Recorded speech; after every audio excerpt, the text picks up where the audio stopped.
नमस्कार साथियों, आप सभी का एजुकेशन अड्डा परिवार में हार्दिक स्वागत अभिनंदन है। साथी कैसे हैं साथी? उम्मीद आशा विश्वास से आप सभी साथी अच्छे होंगे। साथियों, आज के जबरदस्त सीरीज में आप सभी का स्वागत अभिनंदन है। आप देखना शुरू कर चुके हैं एजुकेशन अड्डा, और एजुकेशन अड्डा का स्लोगन है वर्क हार्ड और बेस्ट रिजल्ट। साथियों, किसी भी तरह की तकनीकी सूचना के लिए या किसी भी तरह की इंफॉर्मेशन के लिए इस मोबाइल नंबर पर आप हमें कॉल कर सकते हैं, आप हमारे टीम से बात कर सकते हैं। साथियों, यदि हम चर्चा करें साथी, एजुकेशन अड्डा परिवार आपको टेलीग्राम में, यदि आप इस वीडियो को देख रहे हैं, इस वीडियो के डिस्क्रिप्शन बॉक्स में आपको टेलीग्राम का लिंक मिलेगा। वहां आप जाएंगे तो आपको जो पैनल पीडीएफ है या आपको कोई भी तरह की पीडीएफ आपको निःशुल्क प्राप्त होगी। साथी, आप हमारे फेसबुक पेज को फॉलो कर सकते हैं और हमारे यूट्यूब चैनल को अगर अभी तक सब्सक्राइब ना किए हैं तो आप हमें सब्सक्राइब भी जरूर करें, क्योंकि आप सबके लिए ईमानदारी और शिद्दत से एजुकेशन अड्डा हमेशा और हमेशा के लिए काम कर रही है। साथियों, आज का सेशन बहुत ही इंपॉर्टेंट होने वाला है, जिसमें हम फिजिक्स के यानी साइंस के लगभग 20 इंपॉर्टेंट क्वेश्चन की चर्चा करेंगे। 20 इंपॉर्टेंट क्वेश्चन की चर्चा करें, प्रयास करें 20 में 20 आप स्कोर करने का। हमेशा की तरह आप ईमानदारी और शिद्दत के साथ सपोर्ट करेंगे और आप सभी का स्वागत अभिनंदन है। साथियों, चलिए हम लोगों का सीरीज शुरू होता है। साथी, ईमानदारी और शिद्दत का सामान्य विज्ञान है, फिजिक्स है, और इसमें हम प्रीवियस ईयर क्वेश्चंस लेकर आते हैं। साथी, एजुकेशन अड्डा परिवार में यूथ सीरीज का ये आपका है, जो कि खास करके आप कोई भी सरकारी नौकरी परीक्षा की तैयारी कर रहे हैं, चाहे आप एलपी की तैयारी कर रहे हैं, टेक्नीशियन की तैयारी कर रहे हैं, एसएससी की तैयारी कर रहे हैं, बिहार एसएससी की तैयारी कर रहे हैं, बीपीएससी की तैयारी कर रहे हैं, बीपीएससी शिक्षक भर्ती परीक्षा की तैयारी करते हैं या सीजीएल की तैयारी करते हैं, आपके लिए बहुत ही इंपॉर्टेंट सेशन होने वाला है। तो क्या आप सभी तैयार हैं? तो चलिए साथी, आपके सबसे पहले स्क्रीन पर एक बहुत ही इंपॉर्टेंट सवाल की सीरीज आ चुकी है। साथियों, आइए, आपके बीच क्या सीरीज है? 441 नंबर। इससे पहले हमने 440 तक करा रखा है, ठीक है। 441 से चलिए साथी, क्या है आपके पास? कहा एक निश्चित तापमान यानी फिक्स टेम्परेचर की बात कर रहा है, पर वायु का दाब यानी प्रेशर की बात कर रहा है, गैस के अनुपात में होता है। ये बात आपको पूछा गया। पहला है डेंसिटी की बातें, वेग की बातें, दूरी की बातें और आयतन की बातें। ये आपके पास क्वेश्चंस आ चुके हैं और आपको बताना। साथ ही अगर बात हम करेंगे तो इसमें दो ऑप्शंस ऑलरेडी यानी डिस्टेंस और आपके वॉल्यूम की बात है, ये रह सकते हैं वेलोसिटी। ये दो ऑप्शंस ऑटोमेटिक आउट हो जाते हैं। अब आते हैं डेंसिटी की बातें और वॉल्यूम की बातें, इसमें से कौन सही आपके आंसर आएंगे। सबसे पहले क्या बोला है कि करा दाब, एक निश्चित तापमान पर वायु का दाब डैश के अनुपातिक होता है। ये बातें आपको कहा। देखिए, अगर बात करी जाए प्रेशर की, बात कर रहा है, किसकी बात कर रहा है? दाब। दाब का फॉर्मूला यदि आप बात करेंगे तो आपका क्या होता है? फोर्स अपॉन एरिया की बात आप करते हैं। लेकिन यदि हम घनत्व की बात करते हैं, डेंसिटी की बात करते हैं, तो इसका फॉर्मूला होता है मास अपॉन वॉल्यूम की बात करते हैं। दाब है अपना, तो वो आपका वॉल्यूम के केस में होगा और आपका सही आंसर होगा डेंसिटी, इसका राइट आंसर होगा। यदि डेंसिटी के बारे में और जानना चाहते हैं तो अगर आपसे पूछेगा द यूनिट ऑफ डेंसिटी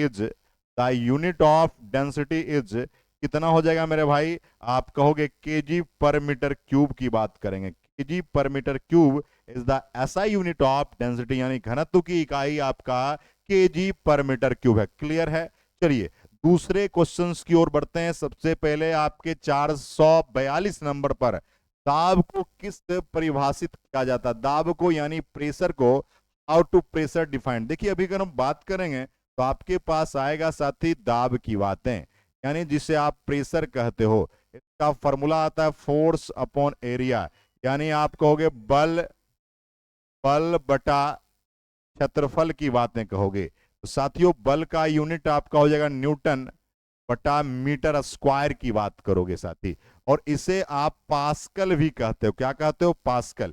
यानी आप ये भी बातें लिख सकते हो, एक पास्कल बराबर एक न्यूटन बटा एक मीटर स्क्वायर। आप सभी साथी ईमानदारी और शिद्दत से कह सकते हो। तो आपके पास है भार प्रति घनफल की बातें हैं, प्रणोद पर यानी थ्रस्ट पर यूनिट एरिया की बातें हैं, ऑप्शन नंबर बी होगा। ऑप्शन प्रणोद का मतलब फोर्स भी कह सकते हो, और आपका सही आंसर आपका ऑप्शन नंबर बी होंगे। क्लियर है सबके? ईमानदारी और शिद्दत से रिप्लाई जरूर दीजिएगा सभी साथी। ईमानदारी और शिद्दत से रिप्लाई देने की काम करेंगे और उम्मीद करते हैं आप सभी साथी ईमानदारी से बना भी रहे होंगे।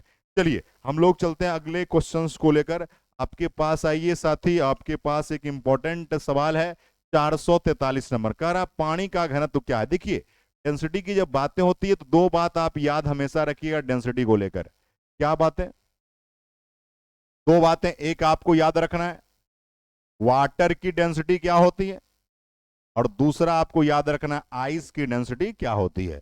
वाटर की डेंसिटी की यदि आप चर्चा करोगे इसका होता है 1000 केजी पर मीटर क्यूब, और आइस की बात करोगे इसका होता है 900 केजी पर मीटर क्यूब। मैंने दोनों बता दिया मेरे भाई। आपको अभी एक ही पूछ रहा है पानी का घनत्व, लेकिन मैंने आपको पानी और बर्फ दोनों बताया क्योंकि क्वेश्चंस पूछे गए हैं। 1000 और ये आपका ऑप्शन नंबर ए हो जाएंगे। 1000 KG per metre cube. Cubic metre को ही मीटर क्यूब कहते हैं, मीटर क्यूब कहते हैं। इसको आप m भी लिख सकते हैं, या आप कहोगे मेरे भाई इसी को आप क्या बोलते हैं क्यूबिक मीटर, घन मीटर बोलते हैं, क्योंकि पावर 3 हो जाता है इसलिए वैसा संबोधन आप करते हैं। क्लियर है सभी साथियों का? ईमानदारी शिद्दत से साथी स्वागत है, अभिनंदन है। 443 नंबर सवाल को आपने ईमानदारी और शिद्दत से बनाया, बहुत बहुत धन्यवाद साथी। अगले सवाल पर आइए साथी। 444 क्या कह रहा है, देखिएगा क्वेश्चंस को। मास प्रति यूनिट वॉल्यूम। मास का मतलब देखो अंग्रेजी में लिख दिया है, इसका मतलब होता है द्रव्यमान की बातें। पर यूनिट वॉल्यूम का मतलब आयतन की बातें कर रहा है। यानी आप ये भी कह सकते हो द्रव्यमान बटा आयतन क्या होता है, ये बात भी आप कह सकते हो। द्रव्यमान बटा आयतन क्या किसके बराबर होता है, यानी मास अपॉन वॉल्यूम किसके बराबर होता है। तो देखिए ये होता है किसके बराबर, घनत्व के बराबर, यानी डेंसिटी के बराबर आपका होता है। ऑप्शन नंबर हमारा क्या हो जाएगा, सी। लेकिन अब सवाल है कि बल क्या होता है, ये बात भी आपको जानना है। तो बल के बारे में आप जानिए, F इंटू एफ बराबर ma, यानी मास इंटू एक्सेलरेशन की बात है। कार्य की बात करोगे W बराबर F इंटू एस, यानी फोर्स और डिस्प्लेसमेंट की बातें हैं। प्रेशर की बात करोगे तो होता है फोर्स अपॉन एरिया, इसका यूनिट होता है न्यूटन पर मीटर स्क्वायर, या आप पास्कल कहते हो। इसका आपका न्यूटन होता है मेरे भाई, और इसका आप कहोगे मेरे भाई आपका क्या होगा, वर्क है, तो आप कहोगे गुरुजी जूल की बात आप करो। तो साथ ही ये सारे चीजें आपको अध्ययन के रूप में जानना आवश्यक था। तो आपका सही आंसर हो गया। और घनत्व की बात करेंगे, द्रव्यमान का क्या होता है, किलोग्राम होता है। वॉल्यूम का क्या होता है, मीटर क्यूब होता है। ये यूनिट हो गए, किसके यूनिट हो गए, घनत्व के यूनिट हो गए साथी। और ऑप्शन पर आपके सी, घनत्व ही सही आंसर है और बिल्कुल सही है। ठीक है, चलिए नेक्स्ट आइए। बहुत ही शानदार आपका स्वागत है, अभिनंदन है साथी। 745 नंबर पर शुद्ध पानी का घनत्व लवण युक्त पानी के घनत्व से क्या, शुद्ध पानी का घनत्व लवण युक्त पानी के घनत्व से क्या होता। बहुत ही इंपॉर्टेंट सवाल पूछा है, बहुत ही बेहतरीन सवाल आप पूछा गया है साथी, आपको बताने की जरूरत है। देखिए होता क्या है, सुनिएगा बात को। अब शुद्ध पानी का घनत्व की बात कर रहा है और लवण युक्त पानी के घनत्व की बात आपसे कर रहा है। देखिए होता क्या है ना कि आपका लेस होगा, यानी कम होगा, क्योंकि जब लवण, लवण मतलब जब नमक मिला देते हैं तो वह आपका क्या हो जाता है भैया, कम की बात करता है। शुद्ध पानी का घनत्व लवण युक्त पानी के घनत्व से क्या होता है, कम होता है, लेस होते हैं। इसका मतलब है अगर अगर हम लोग बात करेंगे तो आपका लवण युक्त पानी जो है, कौन सा युक्त, लवण युक्त। लवण युक्त को आप सॉल्ट वाटर कहते हो। कौन सा वाटर, यानी सॉल्ट वाटर का जो घनत्व होता है वो आपका क्या होता है, ज्यादा होता है किससे, शुद्ध जल से। शुद्ध जल का घनत्व कम होता है, इससे भैया, तो आपका लवण युक्त। ऑप्शन नंबर हमारा हो जाएगा ऑप्शन नंबर 1। क्लियर है? अगले सीरीज में चलिए, बहुत ही आसान छोटा क्वेश्चन था। आइए, निम्नलिखित कारणों में से किसके कारण बादल आकाश में तैरते हैं। वाह क्या बात है, बहुत ही शानदार है। आकाश में बादल क्यों तैरते हैं, ये भी सवाल आपसे पूछ सकता था साथियों, और वही सवाल आपको पूछे भी गए तो आपको जवाब देने की जरूरत है साथियों। चलिए अगर हम लोग बात करेंगे तापमान से कोई मतलब नहीं है, गति से मतलब नहीं है, प्रेशर की बात है, घनत्व। देखिए अगर हम लोग बात करेंगे, घनत्व बराबर क्या होता है, द्रव्यमान बटा आयतन की बात करोगे, यानी वॉल्यूम बढ़ेगा तो डेंसिटी घटेगा, वॉल्यूम आपका घटेगा तो डेंसिटी बढ़ेंगे। यही बात आपके बीच कहा गया साथियों। तो आपका आप देखिए यहां पर क्या हो जाएगा, निम्न घनत्व रहेगा तभी तो वो ज्यादा फैलेगा, घनत्व कम रहेंगे तभी तो वॉल्यूम ज्यादा फैलेंगे। तो आपके सही आंसर हो जाएंगे option number D, option number D. Clear है आप सबका? बहुत बहुत स्वागत है, अभिनंदन है साथियों। जवाब दीजिएगा, कमेंट जरूर कीजिएगा, सभी क्वेश्चंस का कमेंट क्या कीजिए, किसी भी तरह की डाउट रहती तो आप जरूर हमें बताया करें साथी। चलिए नेक्स्ट सवाल पर आइए, 447 नंबर पर। बर्फ पानी पर तैरता है क्योंकि घनत्व, देखिए अब तैरता है पानी में, कौन तैरता है, पानी में तैरता है बर्फ। और आप जान लीजिए पानी का घनत्व जो है आपको मैंने पढ़ाया था 1000 केजी पर मीटर क्यूब होता है, और बर्फ का घनत्व 900 केजी पर मीटर क्यूब होता है साथियों। तो स्वाभाविक है बर्फ तैरेगा पानी में, क्योंकि पानी का घनत्व, पानी की डेंसिटी ज्यादा होती है, पानी से अधिक संभव नहीं है, पानी से कम होती है तभी तो तैर रहा है। समझ रहे हैं बात को? पानी से कम होता है किसका घनत्व, बर्फ का घनत्व, पानी से कम है तभी तो पानी में तैर रहा है ना। समझ रहे हैं बात को? इस बात को समझिएगा। जैसे सरकार बड़ा होता है, आईएएस छोटा होता है, नहीं तो सरकार में आईएएस काम नहीं करता, आईएएस में सरकार काम करता है, तो ये संभव नहीं है। सरकार की ही पार्ट है आईएएस ऑफिसर, ऐसा नहीं कि आईएएस के पार्ट हैं सरकार, ऐसी बातें कहना बिल्कुल गलत हो सकते हैं संवैधानिक तौर पर। नेक्स्ट आइए साथी, आपके पास है 448, पदार्थ के घनत्व को डैश के रूप में परिभाषित किया जाता है। देखिए अभी बात कर रहे थे हम लोग घनत्व को लेकर, उसी पर एकदम चल रहा है पूरा पूरी। डेंसिटी बराबर हमारा फॉर्मूला हो जाता है द्रव्यमान, द्रव्यमान बटा किसकी बात आप कर रहे हो, आयतन की बात, मास अपॉन किसकी, वॉल्यूम की बात। अब आपको पता होना चाहिए मास का यूनिट है केजी मीटर पर मीटर क्यूब, वॉल्यूम का यूनिट हो जाएगा। तो आप बोलिए कौन सा होगा, द्रव्यमान इकाई, द्रव्यमान त्वरण का गुणनफल प्रति इकाई क्षेत्रफल भार, ये भी गलत है। ऑप्शन नंबर ए हो जाएंगे mass per unit volume represent that density. चाहे किसी भी पदार्थ की बात करी जाए उससे कोई तरह का चिंता का विषय नहीं है साथियों। क्लियर है आपका?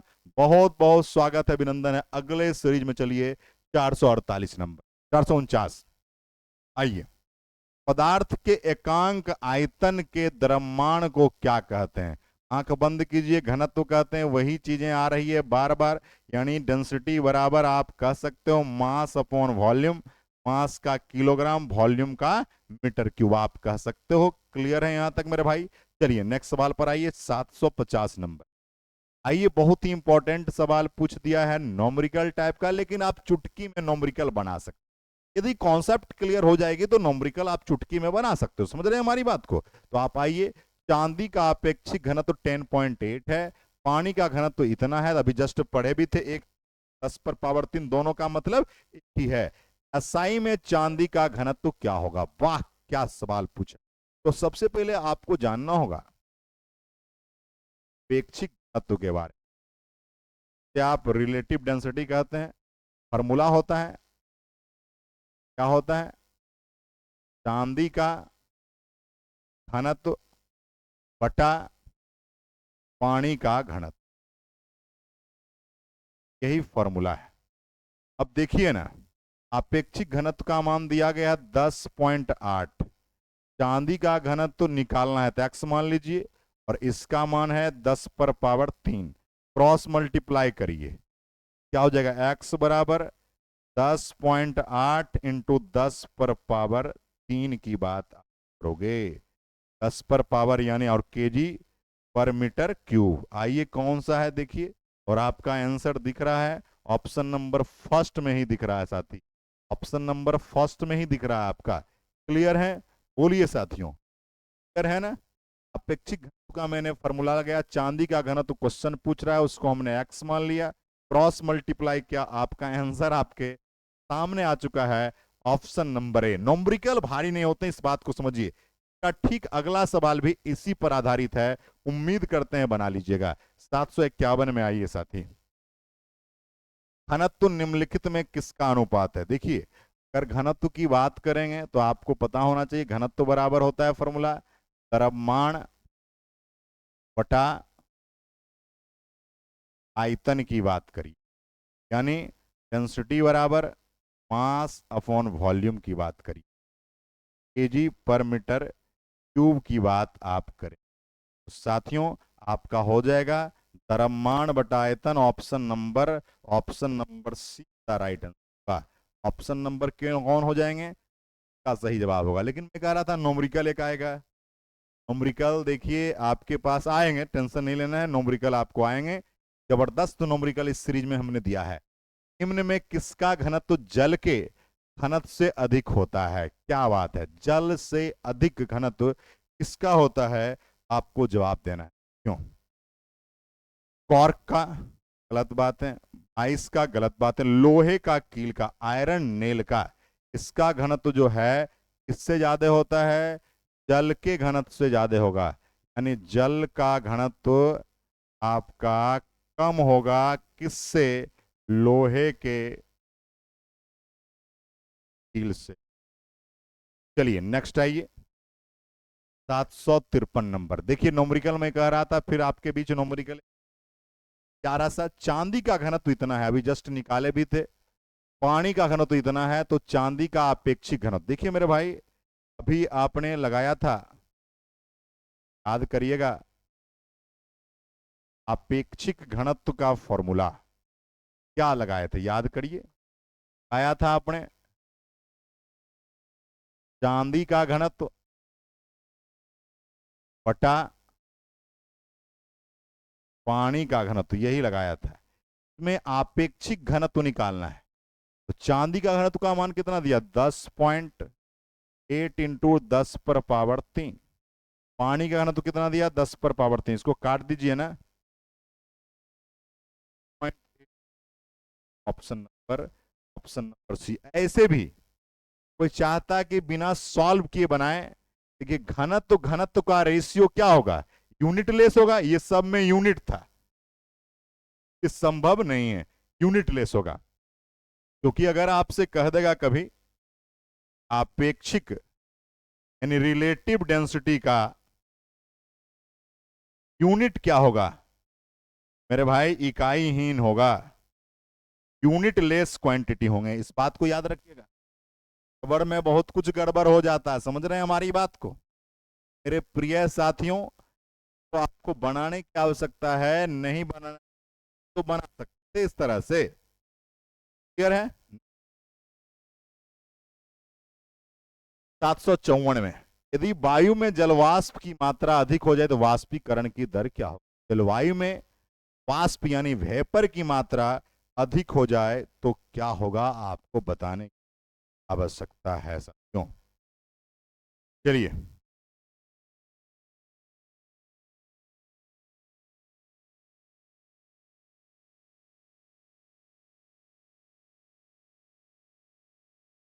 सात सौ तिरपन हो चुका है। 754, यदि वायु में जलवाष्प की मात्रा अधिक हो जाए तो क्या होगा? देखिए क्या बोला, वायु में क्या हो जाएगा, यानी आप कहोगे एयर में क्या हो जाएगा? वेपर की बात कर रहा है। वाष्पीकरण की दर क्या हो जाएगी? समान ही, इक्वल ही बने रहे। चलिए नेक्स्ट आइए, पदार्थ का अपेक्षिक घनत्व क्या है? तो अभी जस्ट हमने कहा था, याद करिएगा,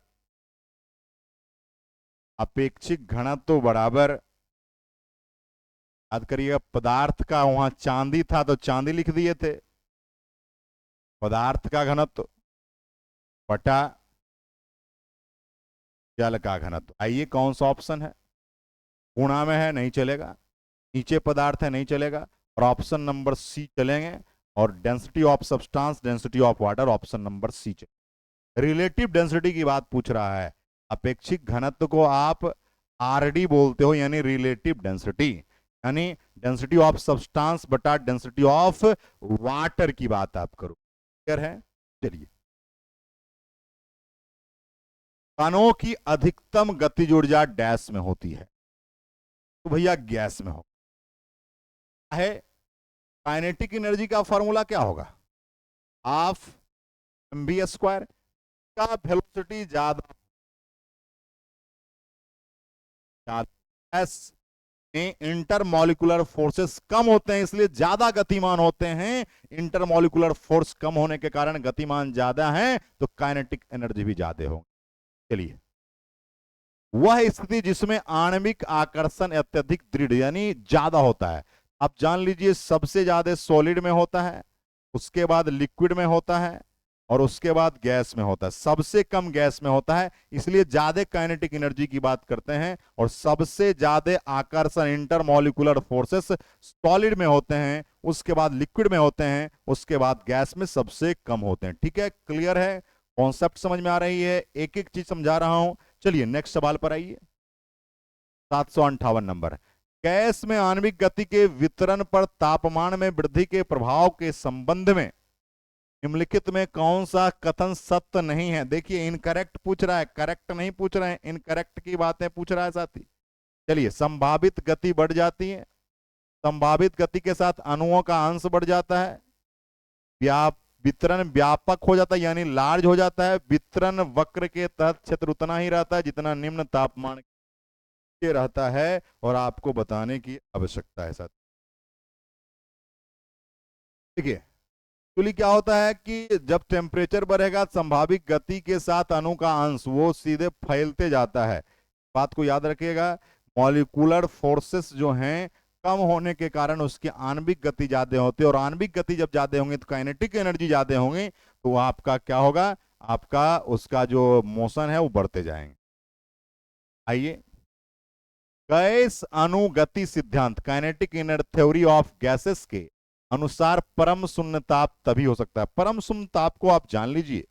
अब परम शून्य ताप क्या होता है? एब्सोल्यूट जीरो टेम्परेचर की बात करेंगे तो आप सीधा याद रखिएगा, जीरो तो गैस का आयतन शून्य होगा, गलत बात है। ताप शून्य होगा, गलत बात है। अणु की गतिज ऊर्जा शून्य होगी, विशिष्ट उसमें ऑप्शन नंबर सी होंगे। Kinetic energy molecule should be zero, इसीलिए तो उसको जीरो केल्विन के रूप में दर्शाया गया है। यानी यहां पर क्या होता है? एब्सोल्यूट जीरो टेम्परेचर तभी होगा जब उसकी आणविक गति पूरा एब्सोल्यूट जीरो टेम्परेचर में टोटल जो है उसकी आणविक गति ही जीरो पड़ जाती है, इस कारण से गतिज ऊर्जा भी काइनेटिक एनर्जी क्या हो जाता है? शून्य हो जाता है। क्लियर है? जब वो गति ही नहीं करेगा तो काइनेटिक एनर्जी कैसे होगा? तब तो वही काइनेटिक एनर्जी के केस में आ ही नहीं सकता है। सही है? चलिए, ठोस कोमा द्रव और गैस द्रव में विसरित होते हैं, विसरण के संबंध में निम्न में कौन सा? विसरण को अंग्रेजी में डिफ्यूज इन लिक्विड की बात, व्हाट इज द डिफ्यूजन की बात, इसलिए याद रखिएगा। हिंदी में जब दिक्कत हो तो अंग्रेजी जरूर आप पढ़िएगा, तब आपको ज्यादा समझ में आएगी। पहला, गैसों की विसर्जन ठोस की तुलना में अधिक होता है, ये गलत बात, क्योंकि ठोस और गैसों के विसर्जन द्रव और ठोस की तुलना में अधिक होती हैं, और ये सही बातें हैं। यहां पर ठोस भी लिखा और गैस भी, ऐसा कैसे होगा? ठोसों का विसरण दर, ये बातें तो एकदम गलत है। गैसों का विसरण द्रव और ठोस की तुलना में कम। ऑप्शन नंबर बी होगा, the diffusion rate of gas is higher than liquid and solid. होता क्या है आप इसको जानिएगा। मैंने कहा था कि इंटरमॉलिकुलर फोर्सेस सबसे ज्यादा सॉलिड में होते हैं, उसके बाद लिक्विड में होते हैं, उसके बाद गैस में होते हैं। तो जब इंटरमॉलिकुलर फोर्स ज्यादा है तो स्वाभाविक है कि वो आणविक गति कम होंगे, और आणविक गति कम होंगे जिसके, यानी ठोस के आणविक गति कम है तो एक्सपेंशन भी कम करेगा, लिक्विड के उससे ज्यादा है तो उसमें ज्यादा करेंगे। अब गैस में सबसे ज्यादा है, विसरण का भी रेट सबसे ज्यादा होगा। तो साथियों, आज के सीरीज में हमने 20 क्वेश्चन कराया। कितने क्वेश्चंस आपके सही हुए आप जवाब दीजिएगा। ये 2020 सीरीज है और आप लोग रेगुलर बने रहेंगे एजुकेशन अड्डा के साथ। ये आपका मोबाइल नंबर है, किसी भी तरह की सूचना के लिए आप इस नंबर पर कॉल कर सकते हैं। और हमारे टेलीग्राम के साथ तो जरूर जुड़ जाइए। टेलीग्राम में आपको रेगुलर पीडीएफ आपको प्रोवाइड करी जाएगी और आप सभी लगातार मेहनत करेंगे, हम सब मिलकर मेहनत करेंगे, हम सब साथ पसीना बहाएंगे और सरकारी नौकरी लेकर जाएंगे। इसी संकल्प के साथ आप सभी को जय हिंद, लव यू ऑल। मिलेंगे नेक्स्ट सेशन में। जय हिंद।